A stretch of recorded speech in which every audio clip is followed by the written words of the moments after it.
नमस्कार मीडिया के मित्रों, माननीय बलूनी जी और माननीय मयूख जी, आप सब के बीच में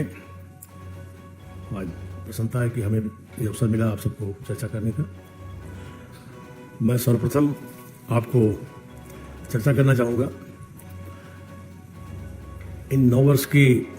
माननीय मोदी जी की अगुवाई में उपलब्धियों के क्रम में देश में उद्योग जगत में एक बेहतर काम करने का माहौल बना। उनके बीच से सरकारी सिस्टम से जो बाधाएं, डर, भय, व्यवधान ये सब दूर हुआ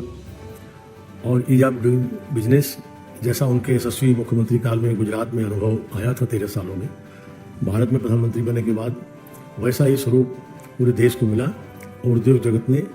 काफ़ी बेहतर परिणाम किया। मेरे भारी उद्योग मंत्रालय से जुड़े हुए विषयों में कुछ चीज़ों का उल्लेख करना चाहूँगा। आत्मनिर्भर भारत की दृष्टि से माननीय प्रधानमंत्री जी ने 1.5 लाख करोड़ से एबव की जो PLI की योजना है, 13 प्रकार की PLI लॉन्च की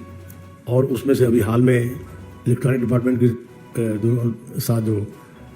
सेमीकंडक्टर में 17,000 करोड़ की और एक PLI लॉन्च हुई है। तो उन 13,000 करोड़ की PLI लॉन्च में 2 चीज़ें हमारी विशेष रूप से ऑटो फील्ड में और बैटरी के फील्ड में हम लोगों ने काम किया और उसमें काम चल रहा है। मैं उस पर थोड़ा फोकस डालना चाहूँगा कि उद्योग जगत में कैसे अनुकूल वातावरण और बेहतर प्रोत्साहन की पारदर्शी सरकार का लाभ हमारे देश में ऑटो इंडस्ट्री के जितने भी एडवांस ऑटो के व्हीकल्स थे वो हम विदेशों के ऊपर ही पूरी तरह निर्भर। पहली बार मोदी सरकार ने माननीय मोदी जी की अगुवाई में इस पर विचार किया, सोचा कि नहीं हम ये चीज़ें अपने देश में, जैसे आजकल लग्जरी वाहनों में sunroof, automatic braking, collision warning system, tyre pressure monitoring system, तमाम हाई टेक्नोलॉजी की चीज़ें हम विदेशों पर ही पूरी तरह निर्भर थे। तो ऐसे पर हमने ऑटो PLI लॉन्च किया जिसमें हमने 25,938 करोड़ रुपए का उनको इंसेंटिव देने की पहल की और हमें खुशी है कि देश के अंदर कंपोनेंट की कंपनियां और मेन ऑटो कंपनियां कुल मिला के 84 कंपनियां इसमें पार्टिसिपेट की, पैरामीटर पर सेलेक्ट हुई और हमें उम्मीद थी कि इसमें निवेश 30-40 हज़ार करोड़ रुपए आएंगे, इससे ज़्यादा नहीं आएंगे, लेकिन 75,000 के लगभग 75,000 करोड़ के लगभग इसमें निवेश हमारे देश में आया, जिससे लगभग हम 5 साल में कुल 2,31,500 करोड़ से अधिक के बिक्री का अनुमान लगाया गया और इसके आधार पर जो रोजगार का है इनके फील्ड में लगभग 1,48,000 रोजगार, ये तो प्रत्यक्ष रोजगार। और ऑटो फील्ड ऐसा है कि एक गाड़ी जब बाहर निकलती है तो उसको लेकर के 4 आदमी को अप्रत्यक्ष रोजगार भी मिलता है, 4 से 6 को, तो लगभग 7 लाख रोजगार का इसमें यह है जो नयापन, यह जो एक पहल PLI स्कीम से इस देश में आई है। हमने उन्नत मोटर वाहन प्रौद्योगिकी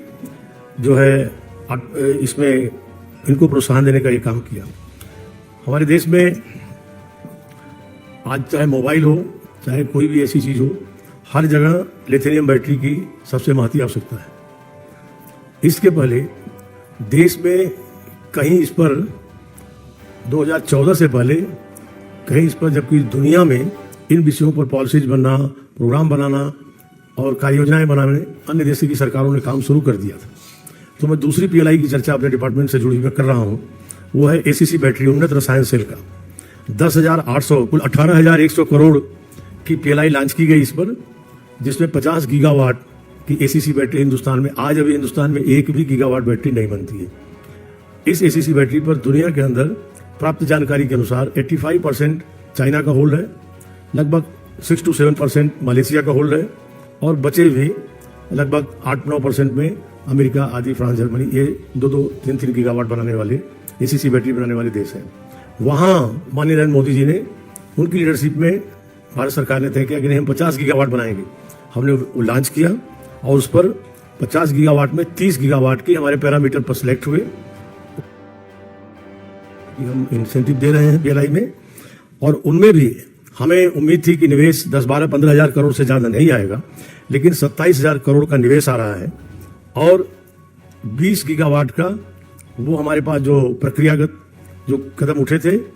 उस पर अभी हम फिर प्रोसेस में आगे बढ़ा दिए हैं। इस तरह से 50 गीगावाट इस देश में, जहां 1 गीगावाट नहीं, वहां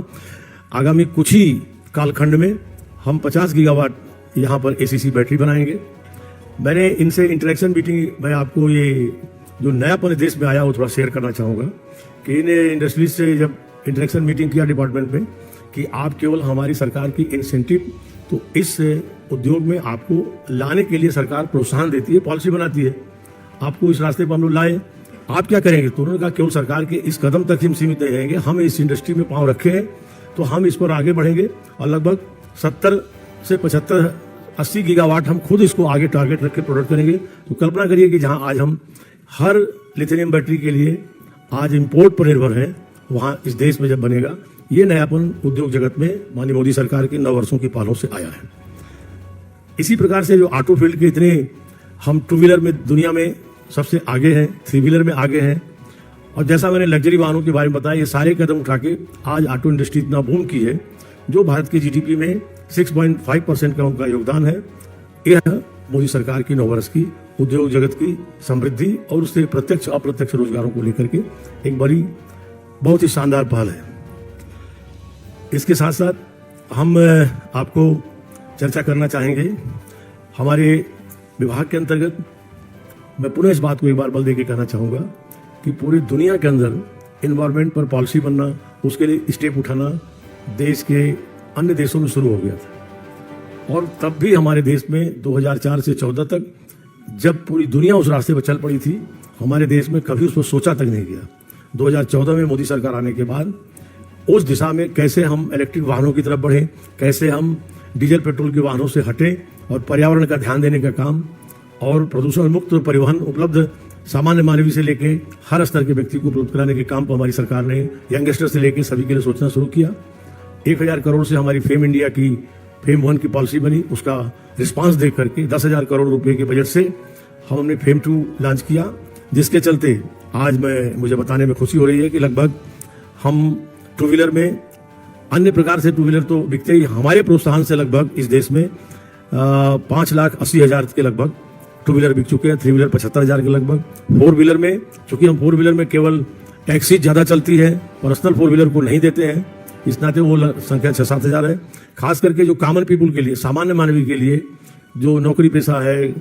छोटे रोजगार करने वाले हैं, बसों से जो यात्रा करते हैं, मोदी जी का विशेष बल था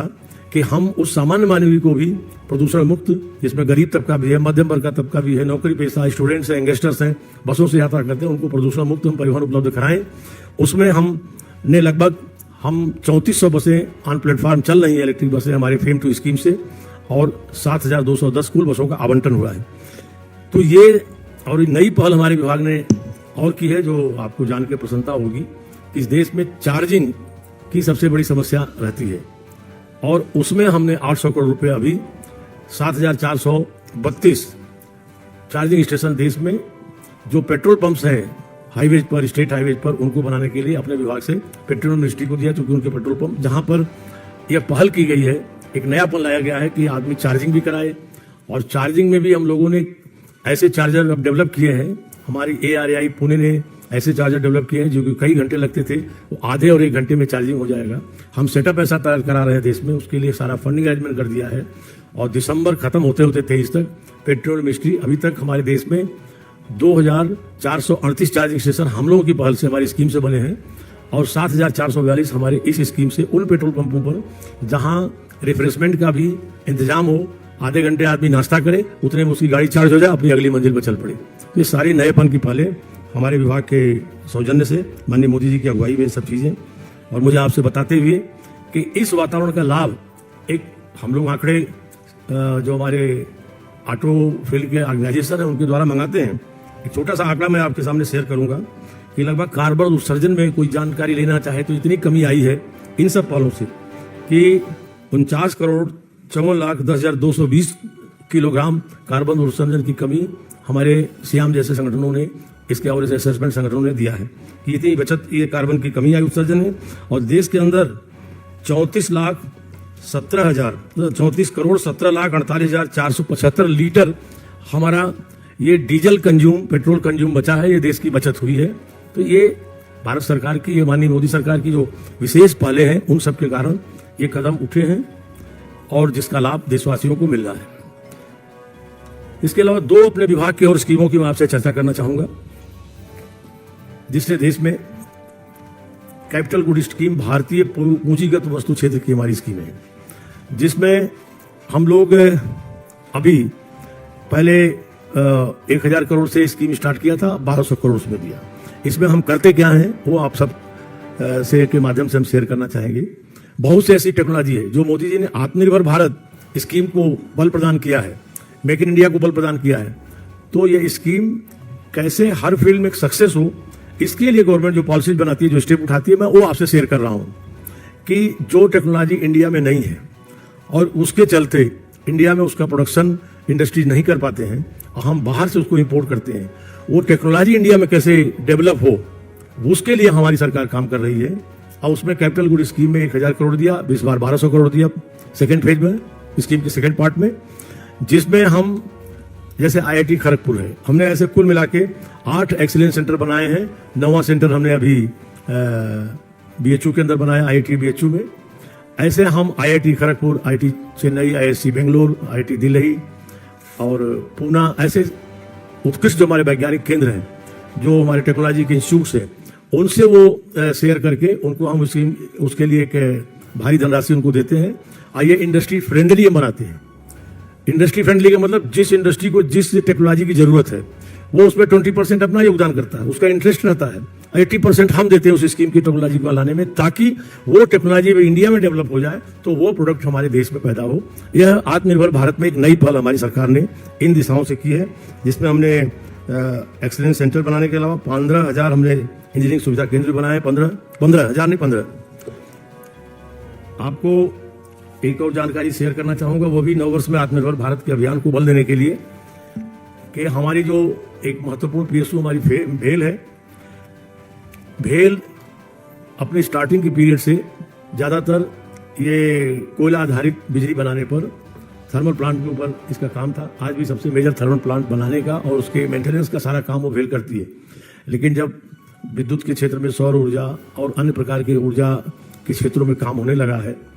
यद्यपि अभी जब ये संकट कोरोना का या यूक्रेन का ये सब प्रॉब्लम आया, तो फिर कहीं ना कहीं जरूरत बिजली चाहिए ही, तो वो थर्मल बिजली की भी और उसकी मेंटेनेंस की जरूरतें बनी रहती है। उस पर भी एडवांस काम भेल तो कर ही रहा, लेकिन साथ में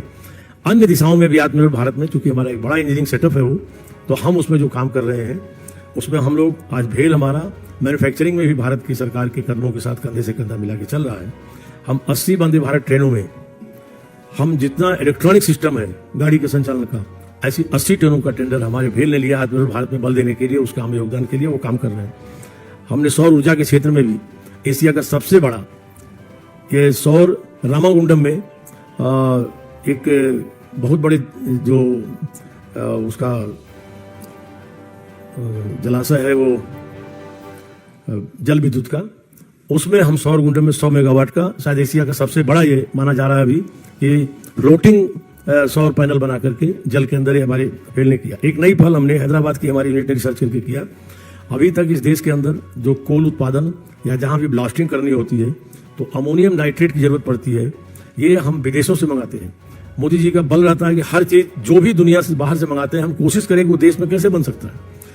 तो कोयले से गैसिफिकेशन करके हम मेथनॉल बना रहे हैं और हम उसमें सक्सेस हो गए। हमारा रिसर्च सक्सेस हुआ है भेल का, और हमारा ज्वाइंट वेंचर का MOU भी हो चुका है कोयला मंत्रालय से, ताकि निकट भविष्य में हम अमोनियम नाइट्रेट की बाहर से इंपोर्ट की अपरिहार्यता से भी बचेंगे और हम अपना अमोनियम नाइट्रेट खुद अपने देश में पैदा करेंगे। तो ये सारा उद्योग जगत के अंदर हम लोगों ने ये सारी पहले की हैं, और फेम की चर्चा मैंने आपसे की। इसके माध्यम से हम सब इस देश में एक प्रदूषण मुक्त परिवहन हर फील्ड में यंगस्टर से लेकर बड़ों को दिलाने के काम में लगे हुए हैं। तो विभाग के बारे में मैंने कुछ आपसे चर्चाएं की। हमारे कई और PSUs हैं जो काफ़ी अच्छी पहल कर रहे हैं। हमारा एक एंड्रूल PSU है चाय के क्षेत्र में, मोदी सरकार आने के बाद से आज उसने अपना एक्सपोर्ट बहुत बढ़ाया है। इसी तरह से कुछ देश के विषयों में जो चर्चाएं आप सबके बीच पहले भी शेयर हुई होगी, मैं कुछ उन विषयों की चर्चा करना चाहूँगा। आवास, हर घर नल, विद्युत, इन सब विषयों पर कई बार आप सबके बीच समय समय पर शेयर होती रहती है। लेकिन इन 9 वर्षों में कुछ काम ऐसे हैं जिनकी आप सब सजग हैं, आप उसको लेते हैं चर्चा में, लेकिन मैं जरा उसको बल देना चाहता हूं कि प्रधानमंत्री जैसे गरीबों की और कम आय के लोगों के लिए जो हमारी सरकार ने जो काम किए हैं, प्रधानमंत्री सुरक्षा बीमा योजना में 28 करोड़ 37 लाख लोग कवर हुए हैं। प्रधानमंत्री सुरक्षा बीमा योजना, प्रधानमंत्री जीवन ज्योति बीमा योजना में 2 करोड़ 76 लाख लोगों को लाभ मिला है। अटल पेंशन योजना में 4 करोड़ से अधिक लोगों को लाभ मिला है। और इसी तरह से ये अब तक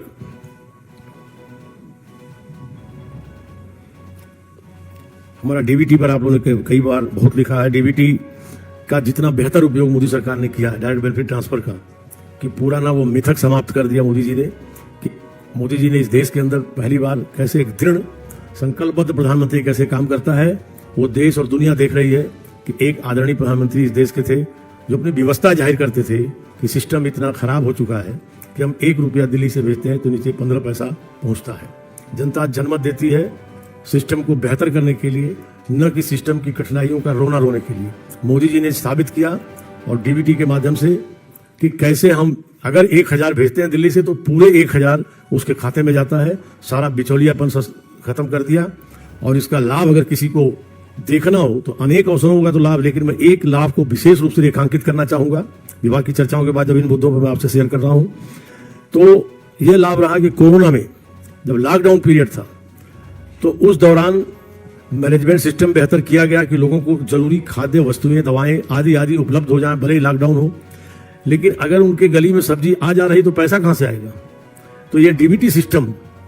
कोरोना पीरियड में कैसे मदद किया कि अगले को वह मदद भी सरकार की पहुंची और कोरोना के सारे गाइडलाइन का पालन करते हुए जीवन बचाने में भी ये डीबीटी सिस्टम कैसे मदद किया। इस तरह भ्रष्टाचार पर जीरो टॉलरेंस की हमारी सरकार की नीति। मैं एक चीज की और चर्चा करना चाहूंगा कि बच्चों के पोषण अभियान पर जिस तरह मोदी सरकार ने बल दिया है और बच्चों के टीकाकरण को मिशन इंद्रधनुष से इस पर बल देना चाहूंगा कि 5 करोड़ से ज्यादा बच्चों का टीकाकरण हुआ है। और इसी तरह से श्रमिकों के कल्याण के लिए जो चीजें थोड़ा कम चर्चा में आ पाती है मैं उनको आपके सामने उजागर करना चाहूंगा कि श्रमिक कल्याण के लिए पीएम श्रम योगी मानधन योजना बनाई, जिसमें लगभग 44 करोड़ 32 लाख श्रमिक लाभान्वित हुए देश में। इन 2015-16 में इस पॉलिसी को लागू करने के बाद से 44 करोड़ 32 लाख श्रमिक इसमें रजिस्टर्ड हुए और जिनमें 3000 रुपए की न्यूनतम पेंशन जब 60 वर्ष की उनकी आयु पूरी होगी, जब वो श्रम करने में अक्षम होंगे तो उन्हें वो पेंशन राशि मिलेगी, उनके जीवन में सहारा बनेगी। ये बड़ी क्रांतिकारी पहल पीएम श्रम योगी मानधन योजना मोदी जी सरकार की उपलब्धियों की मैं तरफ आपको इस पर जिक्र करना चाहूँगा। इसी तरह से हमारे बीच जीडीपी में बेहतरी आपके सामने है ही। और हमने हाल में जो मैं अपने जिन चर्चाओं को जल जीवन मिशन में अभी पिछले आंकड़े से कितना बेहतर आज हम लगभग 12 करोड़ परिवारों को जल जीवन मिशन के नल दे रहे हैं, मैं अपने अनुभव से प्रत्यक्ष प्रवास की एक जानकारी आपको उपलब्ध करा के मैं इस विषय पर अपनी बात पूरी करूंगा। एक अरुणाचल का नामसाई जिला है। मैं उस जोराहाटी एक गांव नामसाई में आकांक्षी जिला है, वहाँ हम मंत्रियों के प्रवास अक्सर लगते रहते हैं। पूर्वोत्तर में मोदी जी का फोकस है, पूर्वोत्तर को जिस तरह उन्होंने कनेक्ट किया है भारत के संग जितना दिल से पूरे, अब वो लगाव महसूस कर रहे हैं। पूर्व में ऐसा कम महसूस करते थे। आज पूर्वोत्तर में हर तरह की जो सुविधाएं, एयर कनेक्टिविटी हो, रेलवे कनेक्टिविटी हो और पूर्वोत्तर में पारदर्शी तरीके से उनके विकास की योजनाओं की राशि की खर्चा, उसी में मैं जल जीवन मिशन की बात आपसे विशेष रेखांकित करना चाहूंगा कि जोराहाटी गांव में गया, वहां 11 महिलाओं का समूह, उसमें एक सीनियर लेडी उसकी चेयरमैन, उसका जो वाक्य है वो आप जानेंगे तो आपके मन को सुखद प्रसन्नता होगी कि वो हमेशा नाले के बहते हुए पानी पर उनका जीवन निर्भर था। और जब बरसात में पानी बहता हुआ वो कलेक्ट करके अपने घरों में रखते थे, खास करके महिला वर्ग इस काम में लगती थी, तो उसे बॉयल करके पीने की उनकी परंपरा थी। उन्होंने मुझे कहा कि मोदी जी को मेरा थैंक यू बोलिएगा कि हम लोग इस जन्म में कभी कल्पना नहीं कर सकते थे कि 400 फीट नीचे का पानी शुद्ध एकदम मिनरल वाटर हमें हमारे घर में पीने को मिलेगा। तो जल जीवन मिशन का कैसा लाभ है इस देश को। और ये मोदी जी के कार्यकाल में उपलब्धियों से भरा हुआ 9 साल बेमिसाल उपलब्धियों से भरा हुआ पारदर्शी शासन। मैं कहने में मुझे कोई संकोच नहीं कि आज जब अब इस समय जो पहली बार मतदाता अभी हाल में 1-2 चुनाव में वोट दिए होंगे या अभी जस्ट देने जाएंगे, उनको तो कल्पना भी नहीं होगी मोदी शासन ने जिस तरह से ईमानदारी से, पारदर्शिता से,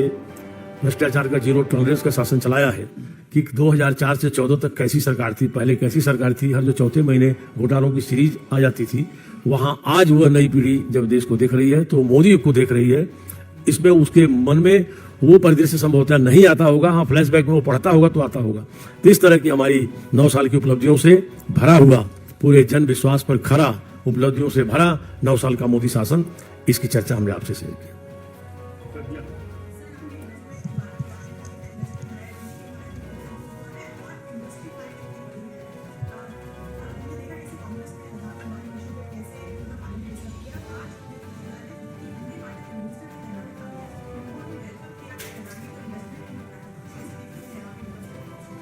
देखिए, उनके वेलकम पर मैं कोई टिप्पणी नहीं करूंगा, लेकिन संसद में हमारी सरकार जो रुख था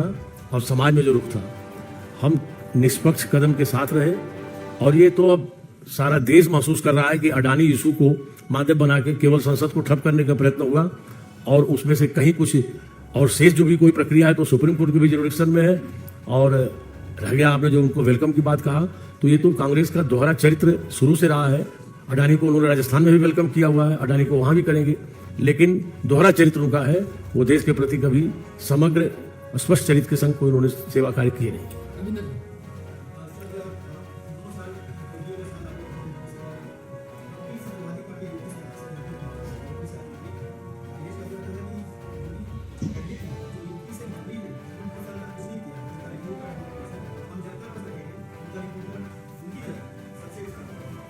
रविंद्र जी, आपने जो कहा उन्होंने ऐसा नहीं, उन्होंने रेजोल्यूशन भी जारी किया है। अच्छी बात आनंद का है कि रेजोल्यूशन उन्होंने नैमिषारण्य में किया है, और नैमिषारण्य में करने का मतलब ये बीजेपी इफेक्ट है कि नैमिषारण्य के तीर्थ में कभी जन्म में नहीं गए होंगे, अब गए होंगे। वो ये सब बीजेपी के इफेक्ट से ही चलता है कि बीजेपी के जन प्रभाव का जो अन्य दलों पर प्रभाव पड़ जाता है कि हम भी कैसा सोचे, उन्होंने नैमिषारण्य में किया। आज मैं आप सबको बताना चाहूंगा कि दो हमसे तो रिपोर्ट कार्ड मान रहे हैं, हमारे मंत्री से, हमारे सांसद से, श्री अखिलेश जी को बताना चाहूंगा कि आज हमारे तो 64 एमपी इस समय, 72 एमपी माननीय मोदी जी सहित उत्तर प्रदेश में 2014 से थे। हमारे हर एमपी के खाते में अपने पार्लियामेंट में महत्वपूर्ण 30-40 उपलब्धियां सबके पास है। पार्टी ने अभी 30 मई से 30 जून तक के महाजनसंपर्क अभियान में विकास तीर्थ अवलोकन का एक क्रम दिया है, और वहां जब हमारे सांसद, हमारे लोग जा रहे हैं तो सारी मीडिया के रीजनल अखबार, मुख्य अखबार भरे पटे हैं विकास तीर्थों के उस उल्लेख से। लेकिन याद करें, हम अखिलेश जी से आपके माध्यम से उनको बताना चाहेंगे कि 2004 से 14 तक लोकसभा में मनमोहन सरकार की और कांग्रेस की सरकार नहीं थी, वो एलआई सरकार थी, और खास करके मनमोहन सपा मिलीजुली सरकार थी। 35 एमपी 2004 में यूपी से थे, और 23 एमपी 2009 में यूपी से थे। मैं दावा करता हूं उन्होंने उत्तर प्रदेश के लिए सदन में, लोकसभा के अंदर, राज्यसभा के अंदर कोई रेजोल्यूशन किया हो, कोई प्रपोजल रखा हो, या अपनी नेशनल एग्जीक्यूटिव में समाजवादी पार्टी ने कभी कोई मांग किया हो, केवल इंडिविजुअल लाभ उन सरकारों से लेने का काम मनमोहन से किया। उन 10 वर्षों में उत्तर प्रदेश के संग तो पाप करने का काम इन्होंने किया था, अखिलेश और उनकी पार्टी ने। अब शेष में जो नहीं है उन पर नाम लेना उचित नहीं समझता। मोदी सरकार ने तो 9 साल में, और जब योगी जी की जोड़ी भी उसमें जुड़ गई, हमारी सरकार आ गई, तो उनके इधर के लगभग 6.5 साल ये मिलाकर के आज उत्तर प्रदेश हर पैमाने पर आगे है। मैं अखिलेश जी को बताना चाहूंगा, इन्वेस्ट के क्षेत्र में, कानून व्यवस्था के क्षेत्र में, ईज ऑफ डूइंग बिजनेस के क्षेत्र में, रोजगार के क्षेत्र में, इंफ्रास्ट्रक्चर के क्षेत्र में बहुत आगे है। हमारी उपलब्धियां रिकॉर्डों से भरी पड़ी है। अभिषेक, देखिए बहुत महत्वपूर्ण काम हुए हैं, इन कामों से जुड़ा कोई सवाल नहीं पूछा। इसी पे सवाल है कि क्योंकि सर हमारे जो मंत्री भी है उनकी चाहते हैं कि क्या करते हैं। इन्वेस्टर समिट 2018 में हुआ, 2023 में इन्वेस्टर समिट हुआ, जहां एक बार कांग्रेस का इन्वेस्टमेंट आया है, लेकिन इसी को लेकर महासंघ विपक्ष को ये कहता है कि एमओयू तो और जमीन पर जो समिट इन्वेस्टर होना चाहिए वो नहीं है, फर्क उनको बताना है। उस फर्क को जानना हो तो मैं ऐसे विपक्ष को चाहूंगा कि आंखों में चश्मा लगा ले, और आज जो नोएडा से लेकर के नया हमारा जो इंटरनेशनल जेवर एयरपोर्ट बन रहा है, और उसको लेकर के सारे उस सराउंडिंग एरिया में और उत्तर प्रदेश में अन्य फील्ड में और बुंदेलखंड फील्ड में इतना इन्वेस्ट आ रहा है, रोजगार के इतने अवसर हो रहे हैं, उसके आंकड़े डिटेल भी उन्हें प्राप्त हो जाएंगे। बहुत सक्सेसफुल और एक वातावरण बना है। आज जो इन्वेस्टमेंट को चाहिए, कानून व्यवस्था, बेहतर बिजली, बेहतर रोड, ये सब उत्तर प्रदेश सरकार उपलब्ध करा रही है। और मोदी जी का प्रभामंडल उसमें मदद कर रहा है।